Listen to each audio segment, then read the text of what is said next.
قد أفلح المؤمنون.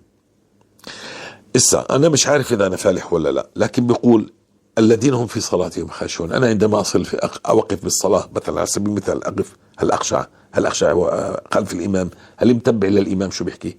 نعم بفضل الله طبعا.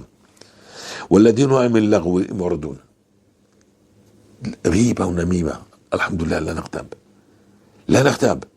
فأنا بصير أتبع في الآية والذين هم للزكاة فاعلون. قلت لكم أول سنة إحنا بنزكي، ما كناش نلحق زكاة، ما كناش نلحق إن نصل عند نصاب الزكاة. ليش؟ لأنه هم الذنوب تمنع. فهمت؟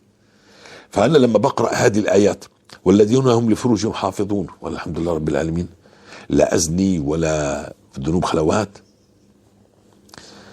إلا على أزواجهم أما ملكت أيمانهم فإنهم غير ملومين فمن ابتغى وراء ذلك فأولئك هم العادون والذين هم لأماناتهم وعهدهم راعون. والأمانة نردها بفضل الله.